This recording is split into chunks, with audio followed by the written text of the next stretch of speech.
여러분 안녕하세요. 백만 국민 대변인 뉴스 인사이다 전수미입니다.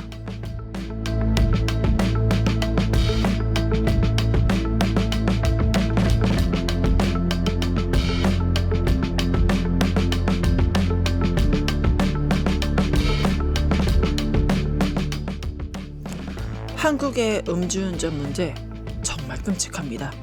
인구는 일본 절반인데 음주운전은 6배. 여러분 믿기십니까? 음주운전 전과 오범이 또 사고를 내도 집행유예. 이건 국가가 다시 해도 된다라고 허락하는 거나 마찬가지죠. 그래서 일본 언론이 뭐라고 했습니까? 한국 경제는 컸지만 사회는 성숙하지 않았다. 정말 굴욕입니다. 하지만 사실입니다. 대만 부모 딸을 잃고 지금도 수면제를 먹어야 간신히 잠듭니다. 그런데 한국 법원 가해자에게 8년? 여러분 8년이 처벌입니까? 세계는 다릅니다. 미국 워싱턴주 음주운전 사망사고 1급 살인 무기징역이고요. 일본은 30년, 싱가포르 신상 공개, 중국 경우에 따라 사형이죠. 그리고 한국은 어떻습니까? 5년, 6년, 8년. 누가 이렇게 약한 법을 만들었습니까? 이건 국민을 보호하는 법이 아닙니다. 가해자를 보호하는 법이죠. 여러분 단어부터 바꿔야 됩니다. 음주운전 사고가 아닙니다. 음주운전 살인이죠. 술 마시고 운전대를 잡는 순간 그들은 이미 알고 있습니다. 누군가를 죽일 수 있다는 것을요. 이건 실수가 아니라 선택입니다. 그리고 그 선택은 살인입니다. 국회는 지금 당장 움직여야 됩니다. 무기징역, 즉시 구속 1,000만 원 이상의 벌금. 초범, 재범 그딴 거 없습니다. 음주운전 예고된 살인입니다. 이 문제 이제 끝내야 합니다. 수미사이다. 오늘은 음주운전 8년형, 피해자에겐 평생형이었습니다.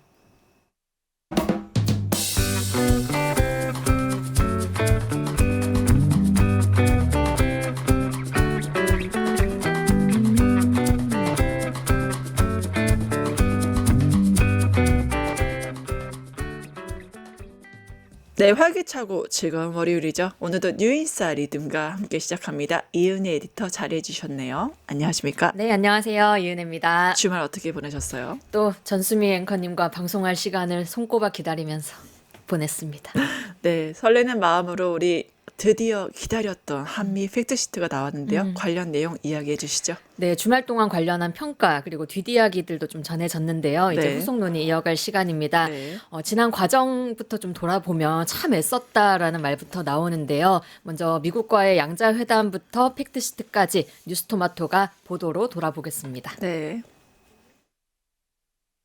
한미의 관세 안보 협상 결과물인 조인트 팩트시트가 발표되기까지 양국은 2차 정상회담 이후 16일간 치열한 물밑 전쟁을 벌였습니다. 당초 대통령실은 10월 29일 2차 정상회담이 끝나고 2, 3일 안에 팩트시트가 발표된다고 했지만 양국이 조율에 난항을 겪으면서 시간이 지체됐습니다. 미국과의 협상에서 최종 합의안을 이끌어내는데 한국 정부의 유일한 힘은 버티기였습니다. 이재명 대통령도 손실을 최소화해야 하는 비자발적 협상을 하는 상황에선 우리가 가진 최대의 무기는 버티는 것이라며 시간이 많이 걸린 것은 우리의 유일한 힘을 최대한 발휘하기 위한 불가피하고도 유일한 조치였다고 설명했습니다. 한국이 보유하려는 핵 추진 잠수함에 연료를 제공하는 것을 두고 미국 내부에서 다양한 의견이 있었던 것으로 알려졌습니다. 우라늄 농축과 사용 후 핵연료 재처리 문제가 쟁점으로 떠오른 겁니다. 팩트시트 발표 지연에 한국 정부가 기존 합의 문안대로 확정할 것을 지속적으로 알리며 미국 정부를 설득한 끝에 결국 타결이 이루어졌습니다. 뉴스토마토 박주영입니다.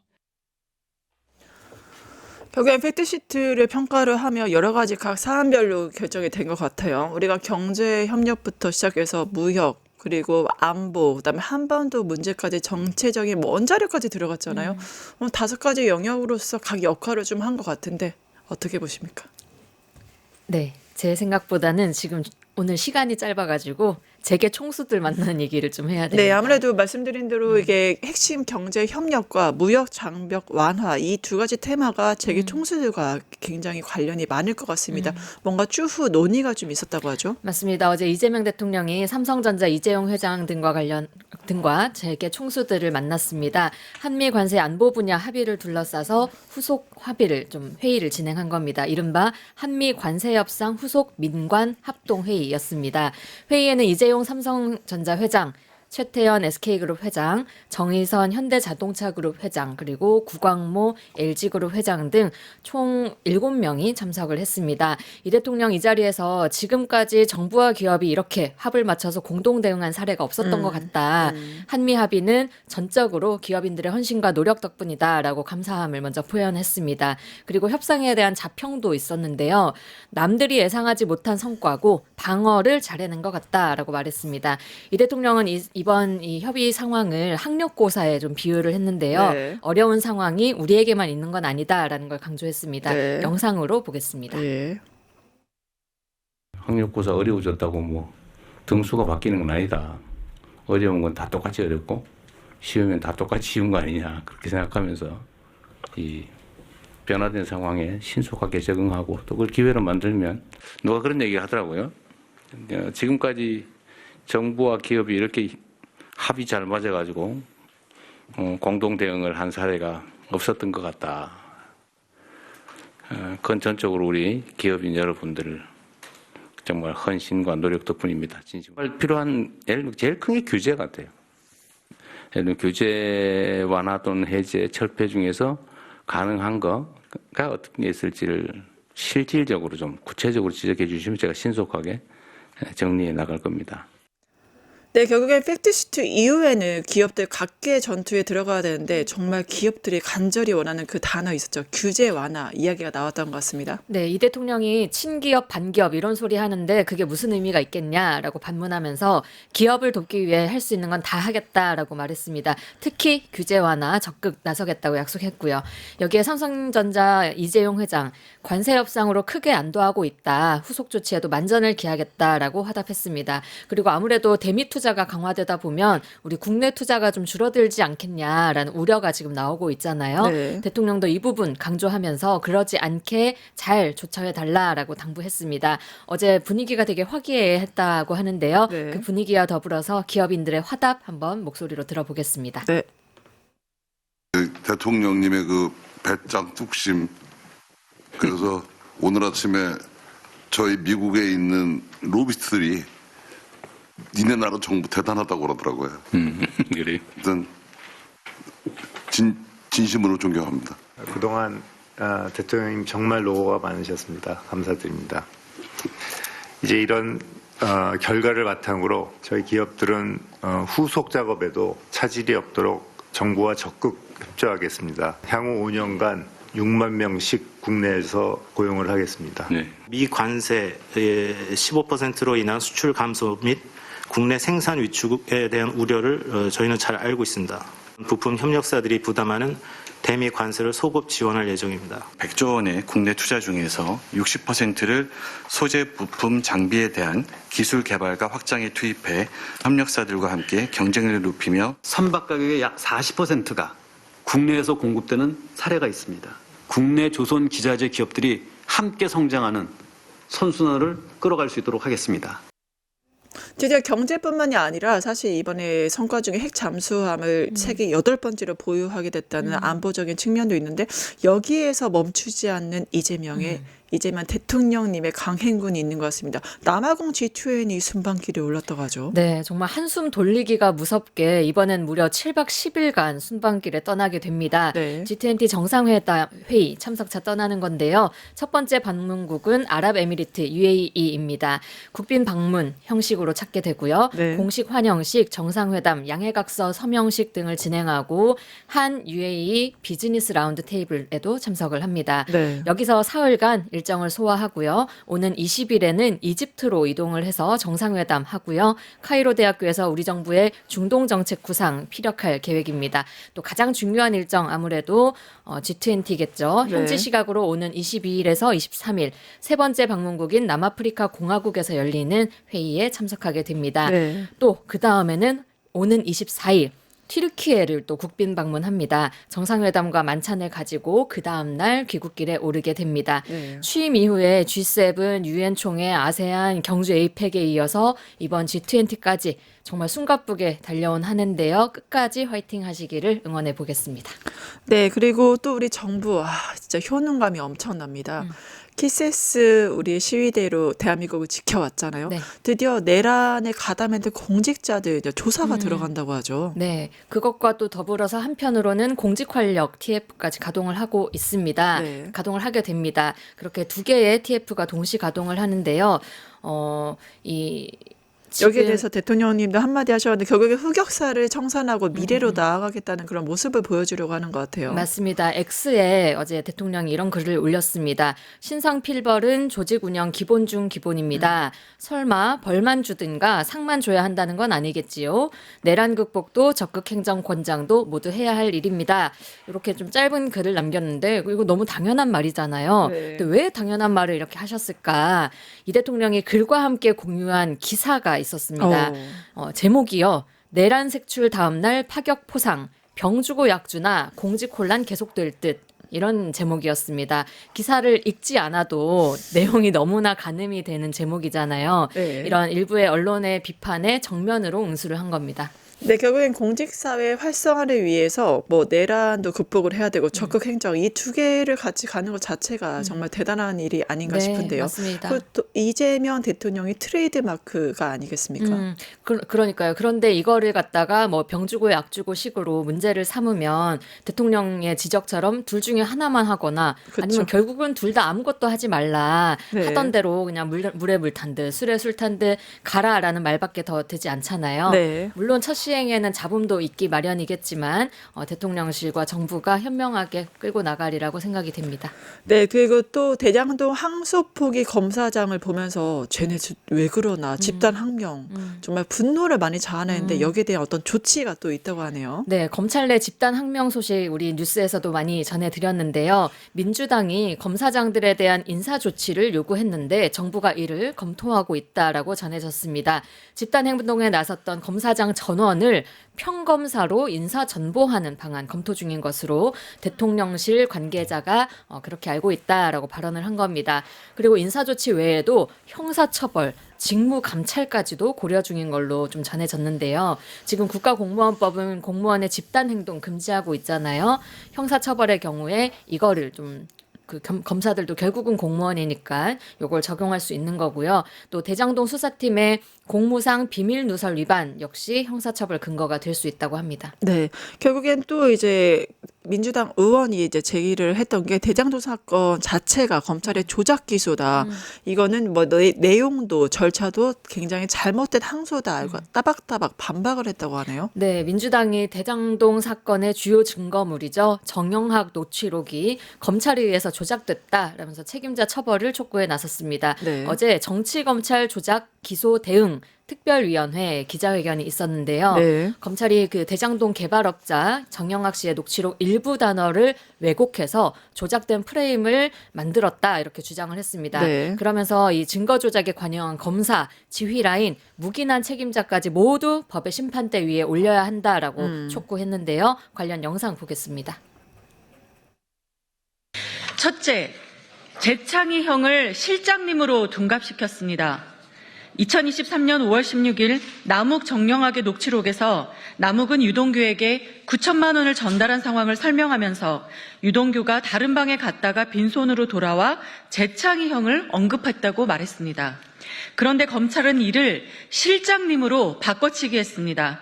결과적으로 녹취록을 조작하여 정진상 전 실장을 사건 구조 안에 억지로 끼워 넣은 것입니다. 둘째, 위례 신도시를 윗 어르신들로 왜곡했습니다. 검찰은 이를 마치 이재명 대통령이 대장동 사건의 정점으로 보이게 하기 위해서 윗선 지시로 바꾸었습니다. 허위 조작 기술을 부려 왜곡된 정치 프레임을 만들어낸 것입니다.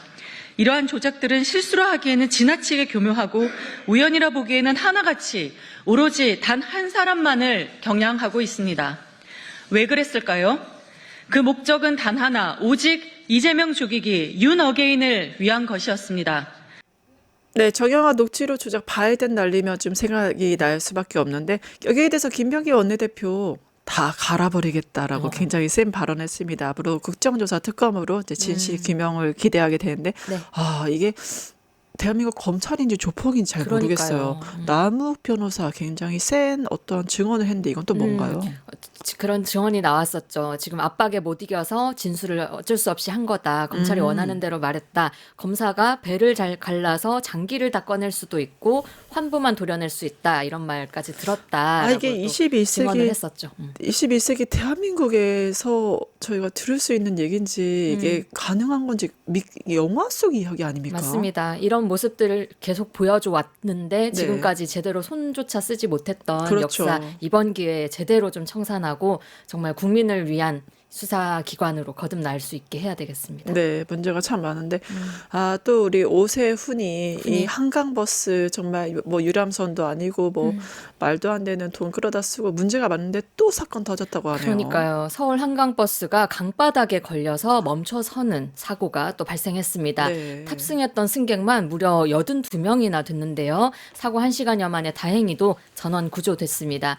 승객 부상이나 피해 같은 건 없었다고 하고요.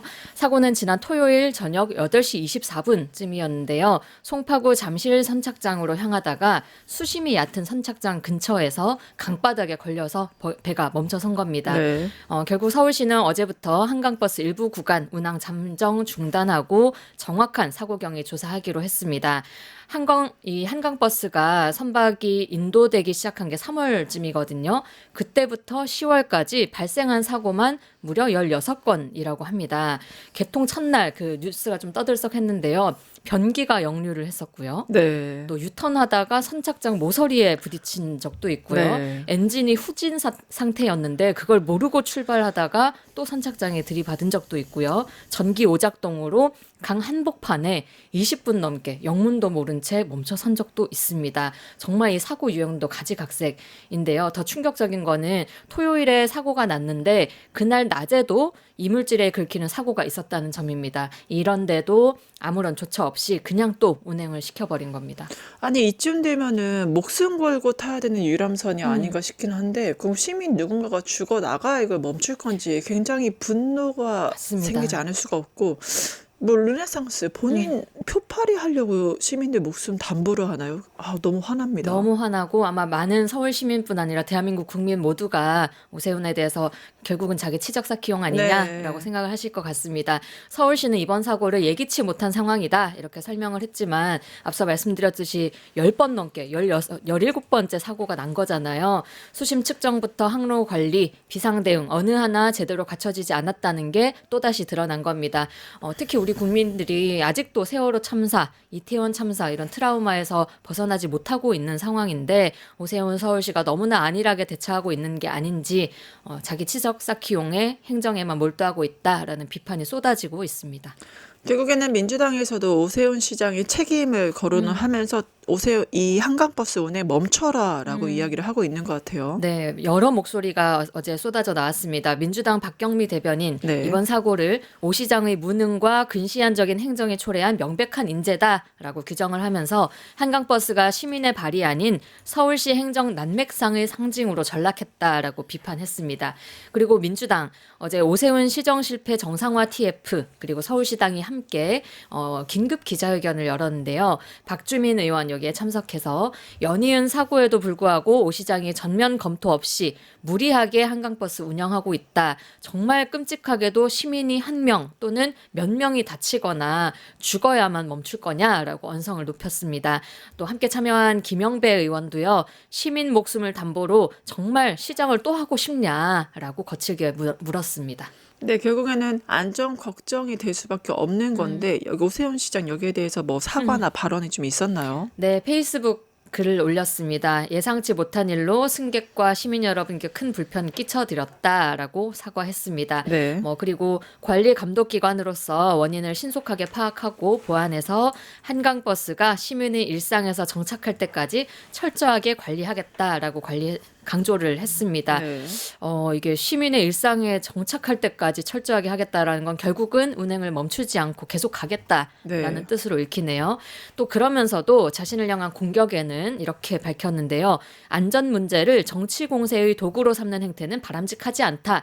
이렇게 그 와중에 불멘 소리 내놨습니다. 한마디로 미안하긴 한데 너네한테 욕먹기는 싫다. 이런 태도인 거죠. 지금 시민의 안전을 우려하는 걸 가지고 정쟁이라고 하는 그 태도 자체가 네. 이런 자꾸 사고를 만들고 있는 거 아니냐 네. 싶고요. 잘못을 덮으려고 하는 이렇게 어물쩍 넘어가려고 하는 그 태도 자체가 정쟁을 몰고 오는 게 아닐까 또 싶습니다. 네, 그래서 실제로 김민석 vs 그 오세훈으로 해서 이 한강버스에 대한 공방을 뭐 지방선거랑 연결시키는 그런 정쟁으로 부각시키는 현장이 나타나는데 김민석 총리 여기에 대해서 한마디 했다고 합니다. 네, 사실 가만히 있기 힘든 상황이긴 합니다. 그래서 발벗고 나섰죠. 안전은 아무리 강조해도 지나치지 않다. 한강버스 안전성에 대해 심각하게 우려한다라면서 김민석 총리가 직접 3가지 특별 지시를 내렸다고 합니다. 네. 서울시는 행안부와 협조해 사고 원인을 철저히 조사할 것, 운항 중 사고 발생 시 대응 체계를 점검할 것, 필요할 경우 운항 중단 기간 연장까지